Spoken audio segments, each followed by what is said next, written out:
Hello and welcome back. Today we are in chapter 19, Grandmother. The year is 2004.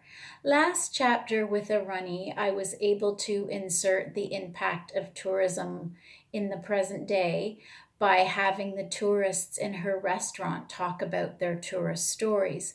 With Grandmother being a refugee, I had to get a little creative because I wanted to show her what life was like in her country after she left and in the present day.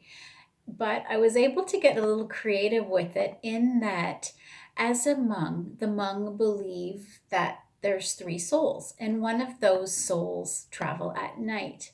And the perfect pairing with this traveler of night would be Raven, one of our narrators who is dead. So, with this flexibility, I was able to incorporate the showing of grandmother of what Laos in life would be like so many years after she had left.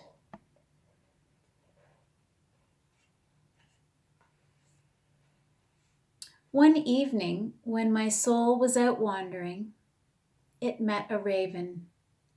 In his feathers he held the color of night. With wings outstretched he soared, gracefully commanding what was his. The mountains were my domain, and the sky was his. As he roamed, he met a plain, and the two shared the sky as friends until the plain burst into flames. When the plain tumbled to the earth, the raven continued to fly on his own to reclaim what was his. I watch the raven glide through the air until he stands before me. Hello, Raven says. Hello, I reply. The raven tells my soul what he has seen. He tells my soul about his dreams. As my soul flies with the raven, his dreams fly into mine, and I see what has become of my homeland. In my dreams, I no longer have the protection of my plane. I am on the other side. I'm on the ground in a rice field. I am working beside a Laotian farmer who wipes the sweat from his brow. He smiles at me and offers me a sip of cool water that I gratefully accept, and then I hear it too. From every corner, the sky whistles. Long breaths gain in strength until boom, boom, boom. It is a sound that causes people to shit their pants. A sound that is heard every day, all day, for 9 years.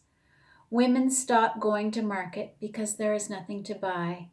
Farmers abandon their rice fields because they are eradicated. Monks could no longer pray in blasted temples, and children stop playing.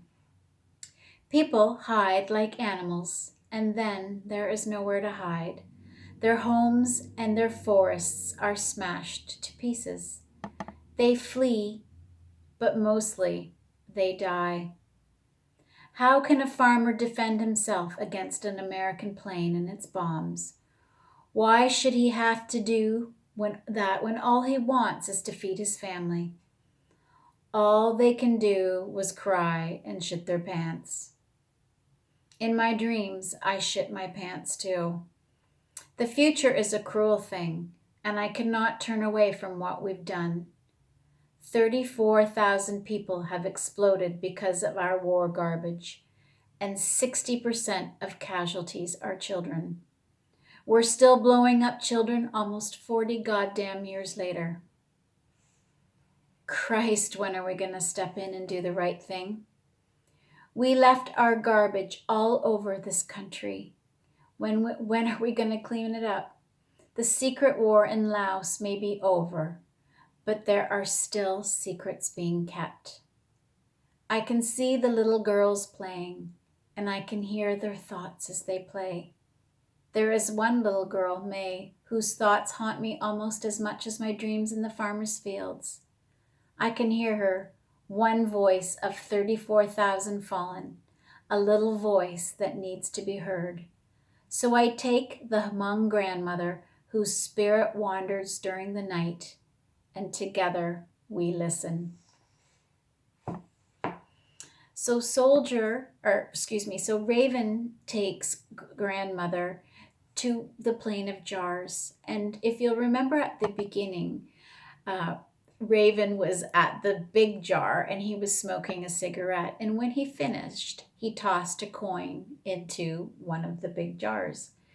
And today at the plain, these little girls are playing. The tourists have come and gone. They've taken their pictures of the jars. And one of the little girls, Mai, she finds the coin that soldier has left behind, who he was hoping would have luck from finding it. But unfortunately, as this little girl goes home to her parents, she steps on an unexploded ordnance and blows off one of her limbs. I found it so important to include this, not only for grandmother to know what's going on in her homeland, but also for the reader, because this war, it's been over since the late 70s. And to this day, in this little town of Pont-Savan, over 40 years later, they have casualties every week. So war is never over. And that's why I included it. Tomorrow, we will be going back to Isra. And Isra, if you recall, has been let out of prison. So let's find how Isra is adapting to life on the outside. Thank you for listening.